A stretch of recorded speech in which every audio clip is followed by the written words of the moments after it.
John Henry Poole. John Poole is not one of our typical pioneers. He did not contribute to our built environment or the social fabric of the town.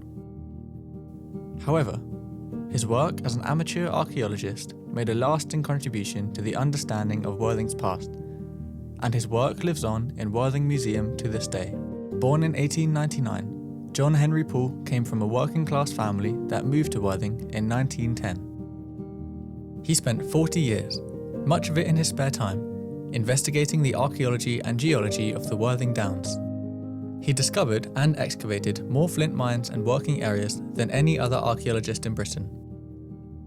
He made major discoveries of national importance, showing evidence of the activities of Neolithic man over 6,000 years ago. Although he was an amateur archaeologist, he made a major contribution to the way archaeology was undertaken, with cutting-edge techniques, improved methods of recording archaeological digs, and disseminating news of his discoveries to the general public, rather than just publishing in academic circles. This was at the time when archaeology was the preserve of the upper-class establishment. John Poole began investigating the archaeology of Worthing Downland in 1922, at the age of 22, when he discovered the Neolithic mining complex at Black Patch, west of Findon. His team of volunteers were acutely aware that they were the first humans to enter these underground mines and work areas for nearly 6,000 years. They found antler picks and flint implements used by the Neolithic miners. John Poole published The Flint Miners of Black Patch in 1932 after 10 years of excavation. It received widespread acclaim from both the general public and academics. He went on to excavate on Church Hill, west of Findon Church, where he discovered pottery and chalk carvings. There are still some chalk carvings held at the museum. During his excavations, Poole and his team also discovered many flint implements, including axes, blades, scrapers and knives. There are over 1,000 held by the museum. This picture of John shows him holding an antler pick. Finally, in 1952, he moved across to Sisbury Ring, where he discovered a series of carvings in the chalk, including those of animals.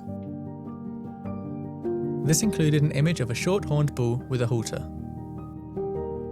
the earliest artistic expression of a domesticated animal in British archaeology. In 1953, he found skeletal remains of a Neolithic miner dubbed the Sisbury Lady. She was carbon dated at 3700 BC. This picture shows John Poole with pipe at the entrance to Gallery 1 at Shaft 27. The right leg of the female miner may be seen to the left of the shot. John explored the Downs looking for sites with particular geographical features, such as lumps, bumps and mounds in the ground. He then sought permission from landowners to dig shafts, which allowed his volunteers to find and dig out galleries.